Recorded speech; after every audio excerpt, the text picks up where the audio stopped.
नमस्कार साथियों, जय हिंद जय भारत। मैं इस्लाम मोहम्मद भारती, प्रदेश प्रवक्ता, महासचिव और लोकसभा प्रभारी, अकबरपुर कानपुर 44, अखिल भारतीय परिवार पार्टी, उत्तर प्रदेश। साथियों, आज मैं आपके समक्ष एक बहुत ही ज़रूरी और गंभीर विषय को लेकर आया हूँ। मैं माफ़ी चाहता हूँ पहले, क्योंकि अभी भी मैं फेसबुक पे लाइव आया था, बट क्योंकि इंटरनेट कनेक्शन की वजह से वो बीच में इंटरप्शन हो गया और वो ड्रॉप हो गया। उसमें सिर्फ 2 मिनट का वीडियो लगभग बन पाया है। मैं अपलोड कर देता हूँ वीडियो बना के। साथियों, जैसे कि मैंने उसमें सवाल पूछा था कि मेरा एक सवाल है, आप सभी से सवाल है कि क्या भारतीय मीडिया पूरी तरीके से बाइस्ड हो गया है? ये आपको सोचना चाहिए। क्या कारण है कि बहुत ही ज़रूरी सूचनाएं, बहुत ही ज़रूरी खबरें हमारे पास सिर्फ सोशल साइट से, व्हाट्सएप से, फेसबुक के माध्यम से या यूट्यूब के माध्यम से आ पाती हैं, या जो स्वच्छंद पत्रकार हैं, ये जो बुद्धिजीवी वर्ग है वो भेजता है, तब आपको सूचना मिल पाती हैं। बहुत ही ज़रूरी खबरें, ऐसी बहुत सी ज़रूरी खबरें हैं, आपको भी फेसबुक के माध्यम से या व्हाट्सएप के माध्यम से ही मिल रही होंगी, आप जानते हैं। और आपको मेन स्ट्रीम मीडिया में जो आप देखने को मिल रहा है वो आप सभी जानते हैं कि क्या चल रहा है। तो इसका क्या कारण है? क्या आपने सोचा?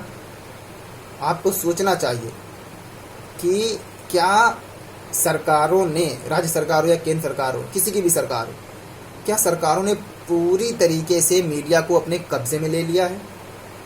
क्या कारण है? साथियों, आप देखिए, जब तक किसी भी खबर में, चाहे जितनी ज़रूरी खबर हो, जब तक कोई धार्मिक एंगल नहीं होता है तब तक मीडिया उसको फ्रंट लाइन में दिखाता नहीं है। उस पर डिबेट्स नहीं होती हैं। डिबेट्स होती हैं जिन मामलों में धार्मिक एंगल होता है, या धार्मिक एंगल नहीं भी होता है तब भी मीडिया उसको धार्मिक एंगल निकालने के कारण या निकाल के उसको रिप्रेजेंट करता है आपके सामने, ताकि समाज में बंटवारा और अधिक हो।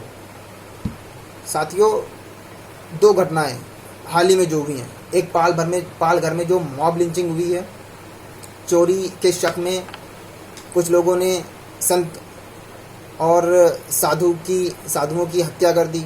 2 साधुओं की हत्या हुई, उनके ड्राइवर की भी हत्या कर दी गई। उनकी बात ही नहीं सुनी गई। समाज को किस हद तक विकृत कर दिया है इस मेन स्ट्रीम मीडिया ने, आप समझने की कोशिश करिए। पहली घटना। दूसरी घटना बुलंदशहर की। बुलंदशहर में 2 साधुओं की हत्या कर दी जाती है साथियों, मर्डर। और वहाँ भी वो व्यक्ति बिल्कुल नॉर्मल है जिसने हत्या की है। पुलिस ने उसको पकड़ भी लिया, गिरफ्तार भी उसकी हो गई। लेकिन मेरा सवाल अलग है। मेरा सवाल ये है कि क्या समाज इतना विघटित हो गया है, उसको पता ही नहीं चल रहा है कि हत्या कितना महापाप है? किसी की हत्या कर देना क्या इतना आसान हो गया है? क्या आपको लगता है कि मीडिया पूरी तरीके से केवल उन्हीं घटनाओं पे आपको प्रकाश डालता है, वही घटनाएं आपको दिखाता है जिसमें कुछ धार्मिक एंगल होता है? क्यों नहीं पालघर की घटना को स्वतंत्र रूप से प्रस्तुत किया गया? क्यों नहीं बुलंदशहर की घटना को तुरंत स्वतंत्र रूप से प्रस्तुत किया गया? क्या कारण रहा? मैं किसी पे आरोप नहीं लगाना चाहता, ये आपका अधिकार है।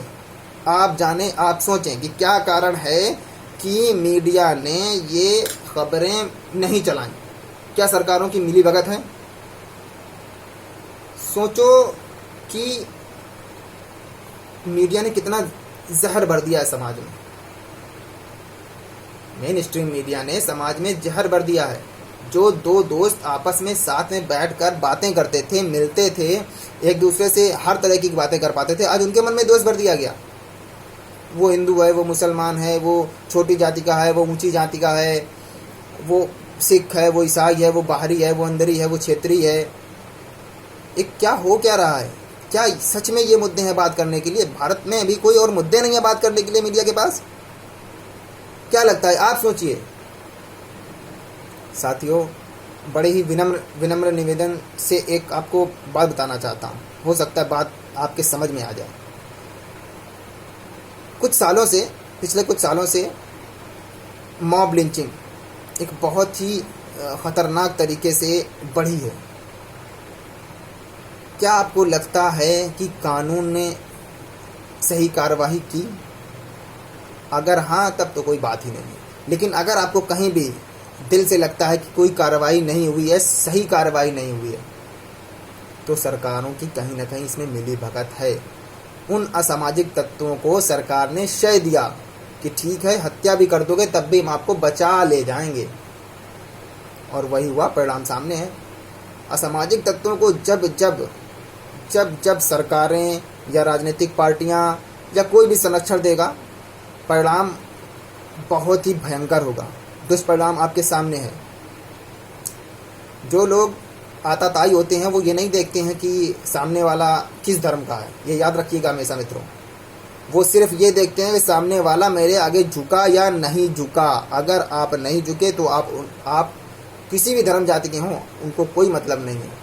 वो आपको झुकाकर ही मानेंगे, नहीं तो अपना सारे हथियार, सारे हथकंडे अपनाएंगे। कानून अगर सही हिसाब से काम कर रहा है, काम करता, तो ऐसी घटनाएं ना बढ़ती। कहीं ना कहीं उस पर दबाव है, और दबाव किसका है? सबको पता है किसका दबाव है। राजनीतिक पार्टियों का, राजनीतिक लोगों का, सरकारों का और मीडिया का भी। मैं ये नहीं बोलूँगा सिर्फ सरकारों का दबाव, मीडिया का भी दबाव। मीडिया गलत एंगल दिखा के बहुत ऐसी जगह हैं जहाँ कानून व्यवस्था को बदनाम करने की कोशिश की गई।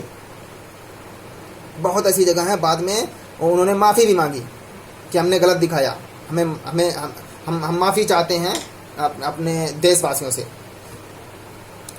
एक थोड़ा सा एग्जांपल बताता हूँ आपको। दो दोस्त हैं, साथ में पढ़ते हैं, एक ही धर्म के हैं, लेकिन दोनों में वैमनस्य हो गया किसी कारणवश, किसी भी कारणवश हो सकता है। वो उनकी उम्र 18 से 22 साल की है, लेकिन मीडिया ने उनके मन में जहर भर रखा है और उनको ऑप्शन दे रखा है। क्या ऑप्शन दे रखा है? जब उन दोनों में झगड़ा हो गया, दोनों में बात नहीं बनने लगी, तो एक दोस्त ने क्या किया, अपने 2-3 दोस्तों को अरेंज करके प्लान बना के उसकी हत्या कर दी। हत्या करने के बाद जब उसको पकड़ा गया, कोर्ट में पेश किया गया, पुलिस वालों ने पूछा या पब्लिक ने पूछा कि क्यों मारा, तुमने हत्या क्यों कर दी? अगर तो उसने बोला कि मान लीजिए उसने बोल दिया वही जो उसके दिमाग में प्लान चल रहा था कि ये जय श्री राम नहीं बोल रहा था, या ये भारत माता की जय नहीं बोल रहा था, ये जय हिंद नहीं बोल रहा था, ये पाकिस्तान जिंदाबाद बोल रहा था, तो मैंने इसकी हत्या कर दी। अब ये कौन बताएगा कि वो क्या बोल रहा था, क्या सच्चाई है, कौन बताएगा? आप बताइए।